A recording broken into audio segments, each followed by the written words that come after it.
नमस्ते, स्वागत करते हैं आप फिर से नए वीडियो में। तो दोस्तों आज के वीडियो में हम लेके आए वार्ड पार्षद के चुनाव को लेके। अगर आप शहरी क्षेत्र से आते हैं तो आपके शहरी क्षेत्र में वार्ड पार्षद, वार्ड मेयर के चुनाव होते हैं।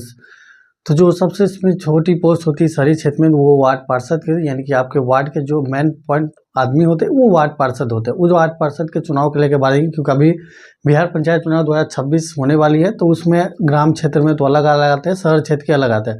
तो शहरी क्षेत्र के लेके बात करेंगे, जिसमें आपको बिहार में जो शहरी क्षेत्र में, ग्रामीण क्षेत्र में, उसके लेके हम बात करेंगे। देखिए, बिहार में नगरीय पंचायत चुनाव 2026 के लेके इसमें बात करने वाले, जो बिहार पंचायत चुनाव 2026 में हो रही है। तो शहर के क्षेत्र के लिए बात करें तो शहर के क्षेत्र में 3 तरह के होते हैं: नगर निगम, नगर परिषद, नगर पंचायत।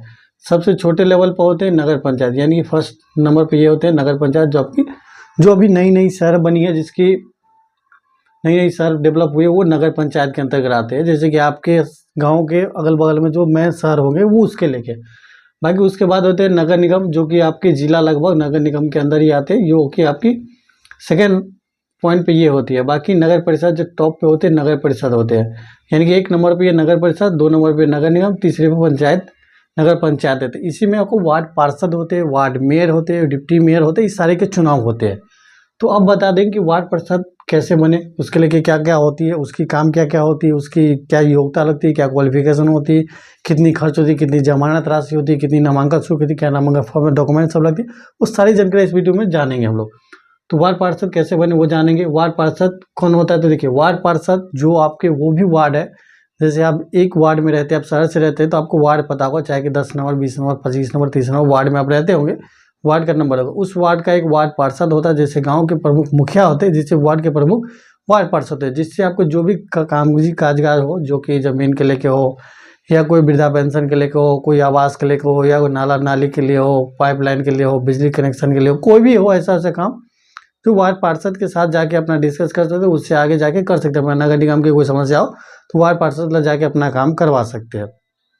तो वार्ड पार्षद की ये थे। वार्ड पार्षद की योग्यता की बात करें तो देखिए, वार्ड पार्षद योग्यता के लिए सबसे पहले आपको 21 वर्ष आपकी उम्र होनी चाहिए। 21 वर्ष आप उम्र है और 10वीं पास कम से कम होनी चाहिए। 21 वर्ष में 10वीं पास है तो आप वार्ड पार्षद बनने के लायक है, आप चुनाव लड़ सकते हैं, ये होनी चाहिए। इसके बाद आपकी शैक्षिक योग्यता 10वीं पास होनी चाहिए।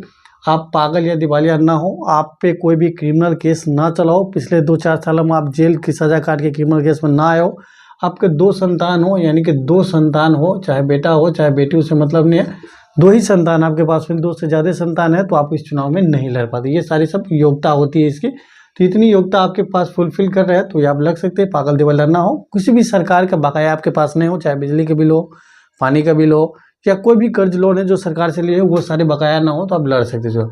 आरक्षण की बात करें तो आरक्षण हर एक बार इसमें बदलती है। अगर बात करें तो आरक्षण होती है आपकी महिला की सीट आती है, 50% तो सीट महिला के आरक्षण में जाती है। इसके बाद आपको SC ST सीट आती है, आपको BC EBC सीट आती है, इसके बाद जनरल की सीट आती है।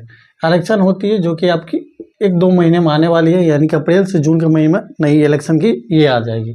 तो आरक्षण होती है आपकी। अगर आरक्षण है तो आप वहाँ से चुनाव लड़ सकते हैं, ये होना जरूरी है, ये रहेगी तो ही ले। नामांकन का शुल्क कितना लगता है, देखिए, नामांकन का शुल्क कुछ ज़्यादा नहीं लगता है, मतलब 250-300 से लेके लगभग 500 तक लगती है, 500 तक लगती है। वो जिला वाइज, राज्य वाइज डिपेंड करता है, किस राज्य की कितनी जनसंख्या है, कितना उसका बजट रहती है, कितना उसकी इकोनॉमी बजट होती है, वो सारे देख कर 250 से 500 तक नामांकन शुल्क लगती है।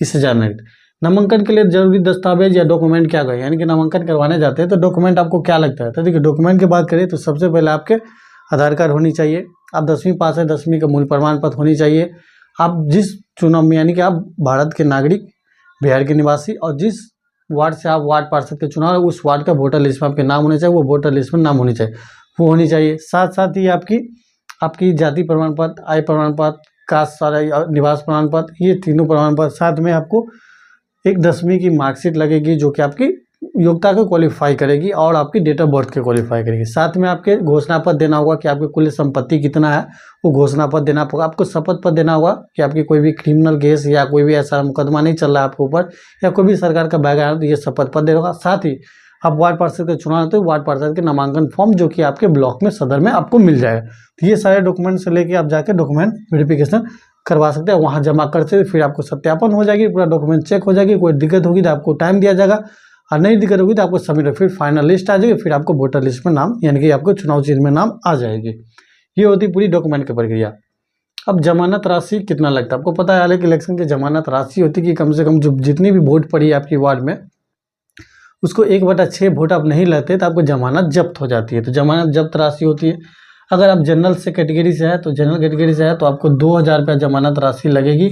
बाकी अदर किसी भी कास्ट से आप आते हैं तो आपको 1000 रुपया जमानत राशि देनी होगी, जो कि आपकी अगर 1/6 वोट आप नहीं लाते तो आपको ये पैसा वापस नहीं होगी, अगर ला लेते हैं तो ये पैसा आपकी वापस हो जाती है। ये हो गई। इसके बाद चुनाव प्रचार में कितना खर्च कर सकते हैं, क्योंकि ये सबसे बड़ी मुद्दा है आजकल के ज़माना में, इतनी ज़्यादा खर्च होती है चुनाव प्रचार में कितने ज़्यादा है। क्योंकि आप चुनाव लड़ने जाते हैं तो बैनर बनाना, पोस्टर बनाना, प्रचार प्रसार करना, इधर उधर रैली करना, तो गाड़ी की पेट्रोल रहता है, ये सारे खर्च होती है। तो कितने खर्च आप कर सकते हैं इस चुनाव में।